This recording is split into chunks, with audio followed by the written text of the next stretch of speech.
आज 3 देशों की 4 दिन की यात्रा पर जाएंगे पीएम मोदी। जॉर्डन, इथियोपिया और ओमान की यात्रा करेंगे। यात्रा के पहले चरण में जॉर्डन जाएंगे प्रधानमंत्री। जॉर्डन के शासक अब्दुल्ला द्वितीय बिन अल हुसैन के निमंत्रण पर हो रही है ये यात्रा के दूसरे चरण में इथियोपिया का दौरा करेंगे पीएम मोदी। प्रधानमंत्री की पहली इथियोपिया यात्रा होगी। इथियोपिया के PM doctor Abiy Ahmad Ali के निमंत्रण पर पहुंचेंगे।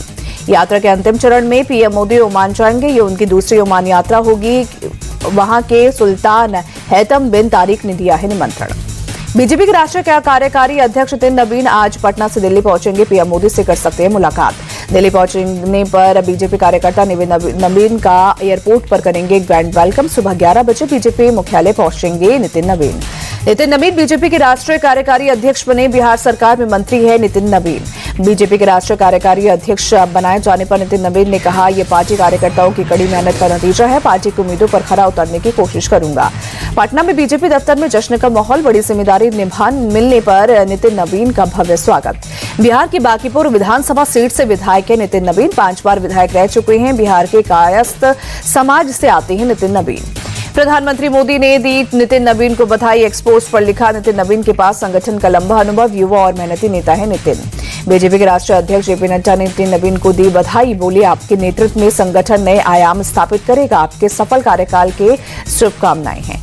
केंद्रीय गृह मंत्री अमित शाह ने बिहार के मंत्री नितिन नवीन को बीजेपी का राष्ट्रीय कार्यकारी अध्यक्ष नियुक्त होने पर बधाई दी। कहा, नितिन नवीन ने संगठन के हर काम को पूरी निष्ठा से किया। बिहार सरकार के मंत्री दिलीप जायसवाल ने नितिन नवीन को दी बधाई। बोले, बिहार के नेता का बीजेपी का कार्यकारी अध्यक्ष बनना गर्व की बात। बिहार के डिप्टी सीएम सम्राट चौधरी ने जताई खुशी। बोले, नितिन नवीन के नेतृत्व में बिहार के साथ साथ पूरे देश में बीजेपी मजबूती के साथ खड़ी होगी। आज से 20 दिसंबर तक जर्मनी की यात्रा पर रहेंगे नेता प्रतिपक्ष राहुल गांधी। जर्मन मंत्रियों से करेंगे मुलाकात। भारतीय समुदाय के लोगों से भी करेंगे संवाद।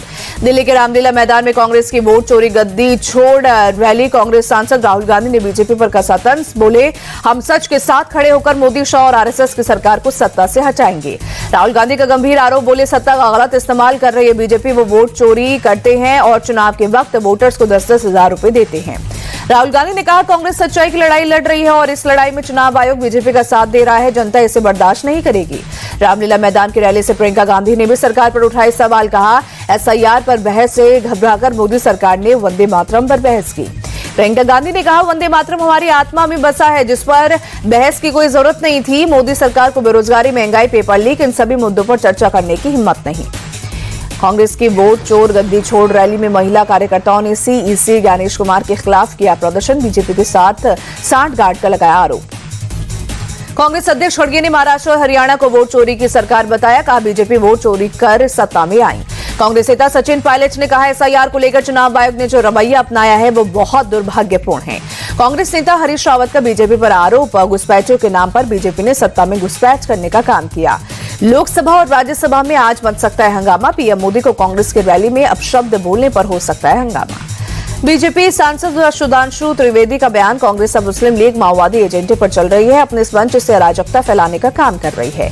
बीजेपी नेता शहजाद पूनावाला ने कांग्रेस की रैली पर कसा तंज। बोले, ये रैली वोट चोरी की नहीं, सीना जोरी और धमकी देने के लिए रैली है। भूपेंद्र सिंह हुड्डा ने कांग्रेस की रैली को कामयाब बताया। बोले, लोग राहुल गांधी के साथ हैं और वो चाहते हैं कि चुनाव आयोग निष्पक्ष रहकर काम करे। कांग्रेस नेता अधीर रंजन चौधरी ने पीएम मोदी पर कसा तंज। बोले, प्रधानमंत्री घबराए नजर आते हैं। सदन में भी उनकी घबराहट दिखी। कांग्रेस नेता अजय कुमार लल्लू ने बीजेपी सरकार को वोट चोरी की सरकार बताया। कहा, लोकतंत्र को खत्म करने की कोशिश में बीजेपी। रामलीला मैदान में हुई रैली पर कांग्रेस सांसद गौरव गोगोई का बयान। बोले, राहुल गांधी ने अपने भाषण से बताया कि बीजेपी के लिए सत्ता पाने के मामले में कोई नैतिकता नहीं है। गौरव गोगोई ने कहा, हमने अपनी रैली में वोट का महत्व समझाया। ये वोट सिर्फ सत्ता पाने का जरिया नहीं बल्कि हमारे लोगों की आवाज है। एसआईआर को लेकर कांग्रेस की रैली पर बीजेपी के महासचिव तरुण चुग बोले, ये लोग लोकतंत्र को कमजोर करने की कोशिश में राहुल गांधी को जनता पहले ही नकार चुकी है। कांग्रेस की रैली को लेकर संबित पात्रा बोले, कांग्रेस घुसपैठियों को बचाने की कोशिश कर रही है। एसआईआर को लेकर झूठी कहानी गढ़ रही है कांग्रेस। पंजाब कांग्रेस के अध्यक्ष अमरिंदर सिंह राजा वारिंग का आरोप। बीजेपी ने चुनावों में वोट चोरी कर जगह जगह अपनी सरकार बनाई। देश की जनता सब देख रही है। रामलीला मैदान में रैली को लेकर कांग्रेस नेता तारिक अनवर बोले, लोकतंत्र में जनता से बड़ी कोई अदालत नहीं। जनता अब बीजेपी को सबक सिखाएगी। एसआईआर के खिलाफ कांग्रेस की रैली पर आरजेडी के मृत्युंजय तिवारी बोले, एसआईआर के खिलाफ पूरे विपक्ष को सड़कों पर उतरना होगा। सरकार वोट चोरी नहीं, वोट चोर की डकैती कर रही है। दिल्ली में एसआईआर के खिलाफ कांग्रेस की रैली पर बिहार बीजेपी अध्यक्ष दिलीप जायसवाल बोले, विपक्ष के पास कोई काम नहीं, जनता इन्हें नकार चुकी है। पूर्णिया से निर्दलीय सांसद पप्पू यादव ने बीजेपी पर संविधान खत्म करने का आरोप लगाया। बोले, बीजेपी दलित, आदिवासी और पिछड़ों को खत्म कर देना चाहती है। बिहार कांग्रेस के अध्यक्ष राजेश राम ने कहा, बीजेपी बिहार के बाद अब पूरे देश में वोट चोरी करना चाहती है। बीजेपी का मंसूबा सफल नहीं होने देंगे। आरएलएम सांसद उपेंद्र कुशवाहा बोले, वोट चोरी का कोई मुद्दा है ही नहीं, कांग्रेस को बिहार चुनाव में इसका जवाब मिल चुका है। बिहार के बेतिया से बीजेपी सांसद संजय जायसवाल ने कहा, राहुल गांधी देश में झूठ का प्रचार करने में जुटे हैं, लेकिन जनता उन्हें बिहार में सबक सिखा चुकी है। पंकज चौधरी बने यूपी बीजेपी के नए अध्यक्ष। पीयूष गोयल ने किया पंकज चौधरी के नाम का ऐलान। यूपी बीजेपी के नए अध्यक्ष चुने जाने पर पंकज चौधरी ने कहा, मुझे जो जिम्मेदारी मिली है उसे बखूबी निभाऊंगा। केंद्रीय मंत्री पीयूष गोयल ने पंकज चौधरी को दी बधाई। बोले, पंकज चौधरी बहुत ही कर्मठ कार्यकर्ता है, उनके नेतृत्व में यूपी बीजेपी और नई ऊंचाइयों पर जाएगी। यूपी बीजेपी के नए प्रदेश अध्यक्ष को मंत्री दानिश अंसारी ने दी बधाई। बोले, 2027 में प्रचंड बहुमत के साथ बीजेपी की एक बार फिर सरकार बनेगी। यूपी के मंत्री अनिल राजभर का बयान, 2027 में 2017 से बड़े जनादेश के साथ सरकार बनाएंगे। यूपी के मंत्री दयाशंकर सिंह ने पंकज चौधरी को यूपी बीजेपी प्रदेश अध्यक्ष बनाए जाने पर बधाई दी। बोले, सीएम योगी के नेतृत्व में हम 2027 चुनाव को फतेह करेंगे। केंद्रीय मंत्री बीएल शर्मा ने कहा, बीजेपी में लोकतांत्रिक तरीके से चयन होता है। 2027 का चुनाव हम उनके नेतृत्व में लड़ेंगे और जीत का परचम फहराएंगे। बीजेपी नेता अपर्णा यादव ने यूपी बीजेपी के नए प्रदेश अध्यक्ष को शुभकामनाएं दी। कहा, सभी को उन पर बहुत विश्वास है, 2027 में फिर से कमल खिलेगा।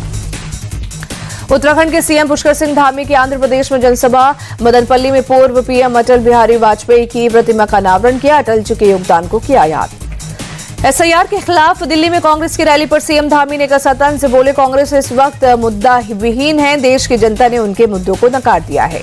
सीएम नीतीश ने पटना पुलिस को दी बड़ी सौगात। 700 क्षमता वाले पुलिस कांस्टेबल बैरक ब्लॉक का किया उद्घाटन। कर्नल सोफिया पर विवादित बयान देने वाले विजय शाह ने अब लाडली बहनों को धमकाया। कहा, कार्यक्रम में नहीं आए तो आधार लिंक चेक करो। दिल्ली एनसीआर में पॉल्यूशन एक बार फिर डेंजर लेवल पर पहुंचा। रविवार को AQI 461 दर्ज किया गया। प्रदूषण की वजह से चीफ जस्टिस ऑफ इंडिया के वकीलों और वादियों को सलाह, कोर्ट में आने से के बजाय घर पर ही रहकर वीडियो कॉन्फ्रेंसिंग के जरिए केस की पैरवी करें।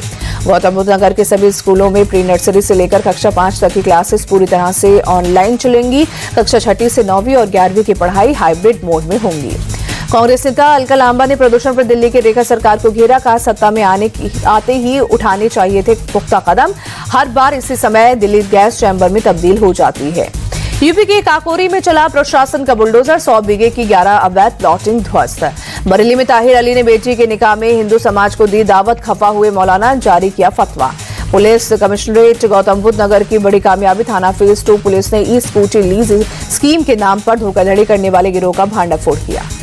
बिहार के बांका में कोर्ट के आदेश पर स्कूल तोड़ने पहुंचा बुलडोजर। 100 से ज्यादा छात्रों ने जताया विरोध। एमपी के छतरपुर में मारपीट के आरोपियों का पुलिस ने निकाला जुलूस। 3 दिन पहले बाइक सवार युवक पर इन आरोपियों ने किया था जानलेवा हमला। एमपी के सागर में बीच बाजार बदमाशों ने मचाया उत्पात। राह चलते लोगों पर किया हमला। देर से पहुंची पुलिस पर भड़के लोग। राजस्थान के राजसमंद में घायल तेंदुए ने वन कर्मचारी पर किया अटैक। बाल बचे कर्मचारी घायल होने की वजह से तेंदुए की हुई मौत। दिल्ली नकली दवा बनाने वाली फैक्ट्री का भांडाफोड़। फर्जी तरीके से बनाई जा रही थी स्किन केयर की दवाइयां। 75 रुपए में मार्केट में बेची भी जा रही थी दवा। नॉर्थ इंडिया के शहरों में बेची जा रही थी दवाइयां। पुलिस ने 2 लोगों को किया गिरफ्तार। आरोपियों से पूछताछ जारी। दिल्ली में मंदिर के अंदर मर्डर। शाहदरा में मंदिर में घुसकर पुजारी की पत्नी को काट डाला। वहीं महिला की हालत गंभीर। ओडिशा के बालासोर में हेलमेट पहनकर आए चोर। 5 मिनट के अंदर मंदिर से भगवान के गहने और दान पेटी किए गायब। सीसीटीवी में कैद हुई तस्वीर। मथुरा में चांदी लूट के 3 आरोपियों से मुठभेड़। जवाबी कार्रवाई में तीनों घायल। पुलिस ने किया गिरफ्तार। घायल बदमाशों को अस्पताल में कराया गया भर्ती। पुलिस पूरे मामले में जांच में जुटी। देहरादून में कट्टा पत्थर में तो उफनती नदी के बीच फंसे 5 लोग। एसडीआरएफ ने चलाया सफल रेस्क्यू ऑपरेशन। रस्से के सहारे एक कर सभी को बाहर निकाला। उफनती नदी और तेज बहाव के बीच चलाया गया ऑपरेशन। पिकनिक स्पॉट के पास नदी का जलस्तर अचानक बढ़ने से फंसे थे सभी लोग। किनारे पहुंचाए जाने के बाद एसडीआरएफ का जताया आभार। भिवंडी में एक कबाड़ गोदाम में लगी भीषण आग। देखते देखते पूरे गोदाम को अपनी चपेट में लिया। हादसे में किसी तरह की जनहानि की खबर नहीं। बड़े पैमाने पर नुकसान की आशंका। आग लगने की खबर फैलने के बाद पूरे इलाके में मचा हड़कंप। दमकल की टीम ने कड़ी मशक्कत से पाया काबू। बहराइच में वन विभाग ने छठे आदमखोर भेड़िए को मारा। इलाके के लोगों ने ली राहत की सांस। लोगों की सूचना के बाद ड्रोन से मिली थी भेड़िए की लोकेशन। रेस्क्यू टीम की गोली से मारा गया भेड़िया। फतेहपुर में दो पक्षों में जमकर हुआ बवाल। खुलेआम सड़क पर बरसाई गई लाठियां। मारपीट में दो सगे भाई समेत महिला गंभीर रूप से घायल। वीडियो सोशल मीडिया में वायरल। पुलिस जांच में जुटी। भारत ने धर्मशाला में तीसरे T20 मुकाबले में साउथ अफ्रीका को 7 विकेट से हराया। 5 मैचों की T20 सीरीज में 2-1 की बनाई बढ़त। एडन मार्करम की 61 रन की बेहतरीन पारी के बावजूद साउथ अफ्रीका 117 के स्कोर पर ढेर। जवाब में भारत ने 3 विकेट खोकर 16वें ओवर में जीता मैच। भारत के लिए अभिषेक शर्मा ने 18 गेंदों पर 35 रन की ताबड़तोड़ बल्लेबाजी की। शुभमन गिल 28 और तिलक वर्मा ने 26 रन बनाए। भारतीय तेज गेंदबाज अर्शदीप सिंह ने बरपाया कहर। 4 ओवर में 13 रन देकर 2 विकेट झटके प्लेयर ऑफ द मैच चुने गए। हार्दिक पांड्या T20 में 100 विकेट पूरे करने वाले तीसरे भारतीय बने। ट्विस्टन स्टब्स को बनाया अपना 100वां शिकार। अर्शदीप सिंह और जसप्रीत बुमराह के क्लब में शामिल। खराब फॉर्म से जूझ रहे टीम इंडिया के T20 कप्तान सूर्य कुमार यादव का बयान। कहा, आउट ऑफ फॉर्म नहीं, बस रन नहीं बन रही है।